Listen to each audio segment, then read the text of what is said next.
Hi everyone, it's Carol here, and in this video I want to show you how to join two squares of crochet together. There's different ways to do this, as there is with most things. This particular way I'm going to use what we call a slip stitch to join the two pieces together.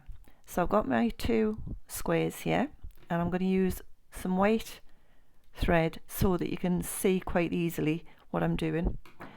And what we're looking at is the top of your square. Remember how you always end up with a row of what look like little V shapes? That's the end of your row. So we've got that on both pieces of work.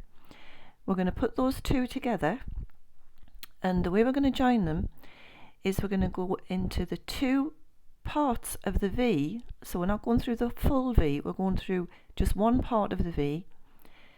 And we're going to do the back part of this front section and join it to the front part of the second section. I hope that makes sense.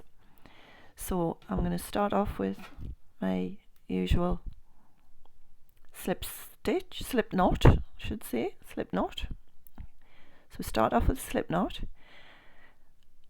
If you've got pieces of your work that have a front and a back, then what you need to do with this is put the two front pieces or the two back pieces together, back to back.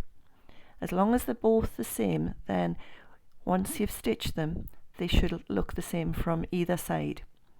So I'm putting these two pieces together, and I'm going to go in. You see how we've got this V here? I'm going into the back part of the V. So normally you go into the full V, don't you, like that? So you've got two loops.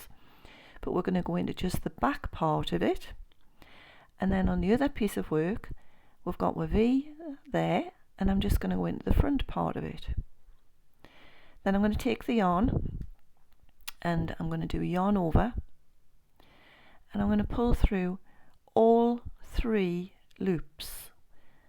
So I go through all three, and that's what is called a slip stitch.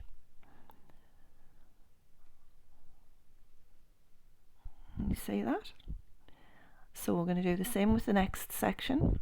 So the next stitch, I'm going into the back part of it, and then find the same stitch on your other piece of square and go into the front part of it. So you're doing the two that join together, the two that meet at the back. Yarn over, pull your yarn through, pull it through all three loops. Sometimes gets a bit fiddly when you get to the last one. And then I'll just tug my yarn tight there at the back, and we'll try that again. So we're going to go in the back of the first one and the front of the second one where the two meet. We'll do the yarn over, pull it through, and pull it through again. We'll do that again. So we'll go in to the two sections that sort of sit side by side at the back, pull through and pull through again.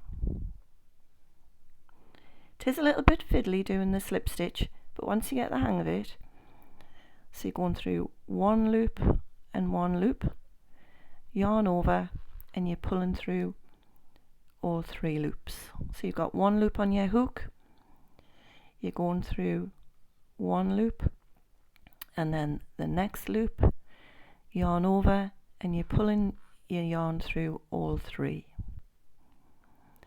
I'll just continue a little bit further so you can see how that looks. So I'm going in to me two loops, yarn over, pull through all three. And when you lie that flat, you'll see how it makes quite a nice join. And if you turn your work over, it's just as neat on the other side. So I'll continue along just so that you can see if you need to keep watching for a little bit. So we've got the two V's from both pieces of work. We're going to go into the back V, and then the front V, yarn over and pull through both. So go into the back one and then the front one, yarn over and pull through both. In to single loops, yarn over and pull through. In there, and in the next one, yarn over and pull through all three. Okay, and you can see it does get easier the more you do it. You can see the loops a lot clearer as you hold the work together. They sort of line up together, and then you can just pull the yarn through.